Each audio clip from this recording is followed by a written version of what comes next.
দেখুন, যেভাবে বৈধ পন্থায় যারা চাকরি পেয়েছে তাদের সাথে যেভাবে অন্যায় হয়েছে সরকারের অপদার্থতার জন্য, সরকারের নোংরামির জন্য, এর খেসারত সরকারকে দিতে হবে। আর পশ্চিমবাংলার আইনসভাতে যেখানে আগামী 5 বছর বা আগামী দিনে পশ্চিমবাংলার নাগরিক কিভাবে ভালো থাকবে, শিক্ষা, স্বাস্থ্য, কর্মসংস্থানের যোগ্য যেখান থেকে হবে, আলোচনা যেখান থেকে সেখানে তারা জানাতে আসছে। আমি প্রত্যেকটা গণতান্ত্রিক প্রক্রিয়ায় শান্তিপূর্ণ আন্দোলনের পক্ষে ছিলাম, আছি, আগামীতেও থাকবো। তবে একটা কথা, শুধু শিক্ষক নয়, এর সাথে যারা শিক্ষক কর্মী যারা, তারাও আজকে তৃণমূল কংগ্রেসের দুর্নীতির তারাও শিকার হলো। যারা বৈধ পন্থা অবলম্বন করে চাকরি পেল, দুর্ভাগ্য, তাদেরকেও আজকে বাতিল করা হয়েছে।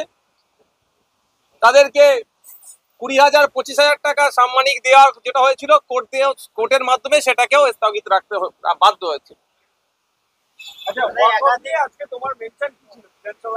আজকে বিধানসভায় স্পিকার স্যারের মাধ্যমে রাজ্যের সংখ্যালঘু বিষয়ক ও মাদ্রাসা শিক্ষামন্ত্রীর দৃষ্টি আকর্ষণ করলাম, তাকে আবেদন করলাম যে পশ্চিমবাংলায় ওয়াকফ ভারতবর্ষের দ্বিতীয় বৃহত্তম ওয়াকফ সম্পত্তি পশ্চিমবাংলায় আছে। 1,43,000 একরের ঊর্ধ্বে সম্পত্তি পশ্চিমবাংলায় আছে, যার মধ্যে 25,000 একরের ঊর্ধ্বে সম্পত্তি এখনো বেহাত হয়ে আছে বা অবৈধ দখল হয়ে আছে। এই অবৈধ দখল মুক্ত করে সম্পত্তিগুলো যাতে ওয়াকফ বোর্ডের হাতে তুলে দেওয়া যায় তার ব্যবস্থা করতে। এই বলার কারণটা হচ্ছে এটাই, 2011 সালের আগে তখন তৃণমূল কংগ্রেস বিরোধী আসনে বসতেন, তারা সেই সময় বলেছিলেন, মুসলিম সম্প্রদায়কে আশ্বস্ত করেছিলেন, প্রতিজ্ঞাবদ্ধ হয়েছিলেন যে ক্ষমতায় আসলে ওয়াকফ সম্পত্তি উদ্ধার করব। ওয়াকফ সম্পত্তি উদ্ধার করা তো দূরের কথা, ওয়াকফ সম্পত্তি তৃণমূলের নেতারা লুট করে খাচ্ছে। এই অ্যাসেম্বলি হাউসে মন্ত্রী আছে, বিভিন্ন জেলার এমএলএরা আছে, বিভিন্ন কর্পোরেশনের কাউন্সিলররা আছে, বিভিন্ন এলাকার নেতারা তৃণমূলের, তারা ওয়াকফ সম্পত্তি লুট করে খাচ্ছে। যাতে এইগুলো তাদের হাতে কেড়ে ওয়াকফ বোর্ডের হাতে তুলে দেওয়া হয়, তা সেই জন্য আজকে মেনশন করেছি। মুখ্যমন্ত্রী আজকে যখন ওবিসি নিয়ে কথা বলছিলেন, তিনি বললেন সংখ্যালঘু সম্প্রদায়ের একাংশের মধ্যেও ক্ষোভ রয়েছে, এটা দিতে চলে গেছে, দুইটা এতে চলে গেছে, এটা কি আদৌ হচ্ছে? এবং মুখ্যমন্ত্রী ওবিসি নিয়ে যা বলবেন তার সঙ্গে কি আপনি সহমত? দেখুন, ঠিক যেভাবে মোদিজি অর্থাৎ কেন্দ্রের বিজেপি সরকার ওয়াকফ সংশোধনী আইন 2025 নিয়ে এসে মুসলমানদের উপকার করার স্বপ্ন দেখাচ্ছেন, উপকারের নামে অপকার হয়েছে, ঠিক একইভাবে নতুন ওবিসি এ, ওবিসি বি রিজার্ভেশনের নামে মুসলমানদের অতটাই উপকার করেছে যতটা উপকার মোদিজি ওয়াকফ অ্যামেন্ডমেন্ট অ্যাক্ট নিয়ে এসে করেছে। এই রিজার্ভেশনের নামে মুসলিমদেরকে সম্পূর্ণরূপে যারা আর্থিকভাবে দুর্বল তাদেরকে আরো ক্রমশ ঠেলে দেওয়া হয়েছে। কারণ ওবিসি এতে এতদিন শেরশাবাদিয়ারা ছিলেন, এখন সেটাকে ওবিসি বিতে পাঠানো হয়েছে, মানে এটা হচপচ করা হয়েছে। আমার মনে হয় কমিশনে যারা ছিলেন মুখ্যমন্ত্রীকে বাইপাস করে বা ভুল বুঝিয়ে এই ধরনের লিস্ট মুখ্যমন্ত্রীর হাতে তুলে দিয়েছে, তার মাধ্যমে অ্যাসেম্বলি যে রিপোর্টটা পেশ করেছে এটা অনেক হচপচ, অনেক বিতর্ক আছে। যদি এই বিতর্ক না ঠিক হয় তাহলে কিন্তু এর বিরুদ্ধে যারা এই রিজার্ভেশনের মধ্যে পড়ছেন বা যারা ডেপ্রাইভ হয়েছে তারা ঐক্যবদ্ধভাবে আন্দোলন শুরু করবে। সেই আন্দোলনের ভয় পেয়ে হয়তো আজ তিনি বুঝতে পেরেছেন, সেই আজকে কিছুটা হলেও প্রশমিত করার জন্য আজকে তিনি বকলমে স্বীকার করে নিলেন যে আমরা এটাকে নিয়ে সংশোধন করব, বা এই ধরনের তিনি একটা শব্দ প্রয়োগ করেছিলেন। মিসগাইড করেছে, বাইপাস করেছে। ওরে বাবা, তার প্রমাণ তো এটাই বললেন আজকে হাউসেতে পশ্চিমবাংলার মুখ্যমন্ত্রী, আমাদের সম্মানীয় চিফ মিনিস্টার এটা বললেন, এটা কমিশনের ব্যাপার, ওরা দেখে নেবে। কমিশন যে লিস্ট তৈরি করে ওনার মাধ্যমে হাউসে প্লেস করলো, কমিশন কি ঘুমিয়ে তৈরি করেছে নাকি? কমিশনের যারা ছিলেন তারা যদি অ্যাবেল না হয়, ডিসেবল হয়, সেই পদে ছিল কেন? কমিশনে যারা থেকে এই লিস্ট তৈরি হয়েছে, আগামী দিনে তাদেরকেও ছাড়বো না, তাদের কাছে প্রশ্ন করব। যদিও আমি ওবিসি বির মধ্যে আসেনি, আমি জেনারেল ক্যাটাগরিতে আসছি, তারপরেও বলছি প্রকৃত যারা আর্থসামাজিক ভাবে পিছিয়ে, যারা এ ক্যাটাগরিতে ছিল, তাদেরকে ঠেলে বি ক্যাটাগরিতে পাঠানো হয়েছে। বি থেকে এতে আসতে পারে, তাতে আমি বিতর্কে আমি জড়াবো না, কিন্তু এতে যারা ছিল তারা কি এখন আর্থসামাজিক ভাবে তারা লেভেলে পৌঁছে গিয়েছে? সে পৌঁছায়নি, তাদেরকে ঠেলে দেওয়া হলো কেন? কারা করেছে এটা? তাদের কাছ থেকে কিন্তু আগামী দিনে আমরা জবাব নেব। বিষয়টা নিয়ে কি আদালতে যাবেন? মানে মামলা তো চলছে সুপ্রিম কোর্টে, মুখ্যমন্ত্রীও বললেন। আলোচনা চলছে, যে সমস্ত জনগোষ্ঠীর সাথে এগুলো ডিপ্রাইভ হয়েছে তাদের প্রতিনিধির সাথে কথা বলছি, আরো বিস্তারিত আমরা জানছি।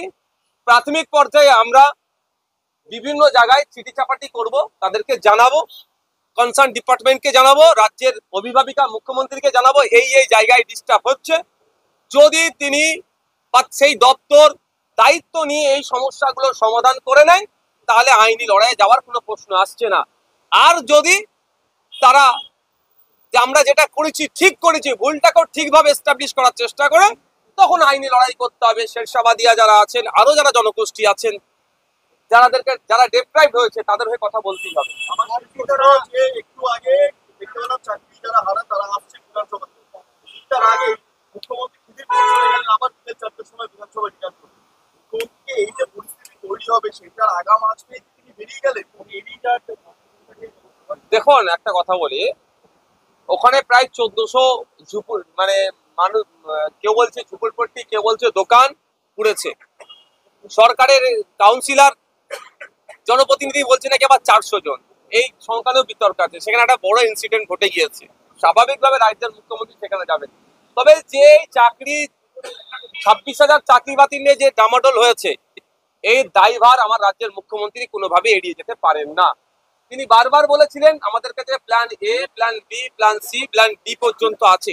তারপরেও কেন আমাদের রাজ্যের যারা বৈধ পন্থা অবলম্বন করে চাকরি পেল তাদেরকে আজকে চাকরি হারাতে হলো বা তাদের কাছে আন্দোলন করতে হচ্ছে?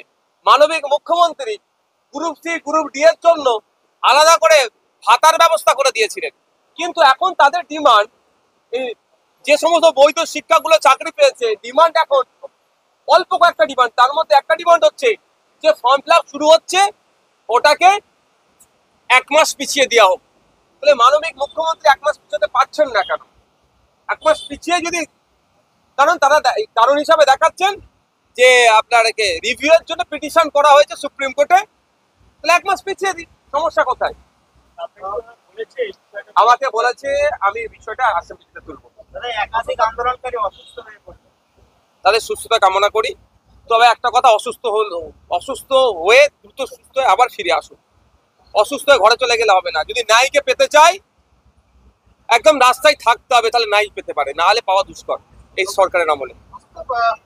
মুখ্যমন্ত্রী আজকে অধিবেশন হাউসের ভেতরে পুশব্যাক কথাটা বলেছেন এবং সম্প্রতি দেখা গেছে বাংলার বাগদা এবং মুর্শিদাবাদের দুজন পরিযায়ী তারা মহারাষ্ট্রে গেছিলেন এবং মুম্বাইতে গেছিলেন। তো মহারাষ্ট্র পুলিশ তাদের বাংলা ভাষায় কথা বলার কারণে পুশব্যাক করে বাংলাদেশে পাঠিয়ে বাংলা ভাষায় কথা বলার একটা অপরাধ। চরম অন্যায় করেছে আমাদের ভারতবর্ষের পশ্চিমবাংলা দুজন নাগরিককে, যেভাবে অবৈধ পন্থা অবলম্বন করে দেশের নাগরিককে বিদেশি ঘোষণা করে দেশের বাইরে বিতাড়িত করার চেষ্টা করছে। আমরা তীব্র নিন্দা ধিক্কার জানাচ্ছি। মুখ্যমন্ত্রী শুধু বিধানসভার মধ্যে দাঁড়িয়ে পুশব্যাক করেছে কেন, এই নিয়ে চর্চা তো করবেন উনি, ওরা রাইট আছে। সাথে সাথে আমাদের দেশের কনসার্ন ডিপার্টমেন্টের সাথে কথা বলে জবাবদিহি করা দরকার, কড়া ভাষায় বলা দরকার যে পশ্চিমবাংলার মানুষ বাংলায় কথা বললে, ত্রিপুরার মানুষ বাংলায় কথা বললে তাদেরকে কোনো মতেই যে বাংলাদেশি বলে দেখে দেওয়া হচ্ছে, এটা বন্ধ করতে হবে। এই পুশব্যাক এই বলে পশ্চিমবাংলার নিরীহ নাগরিককে চমকানো, ধমকানো, আতঙ্কে রাখা বন্ধ করতে হবে।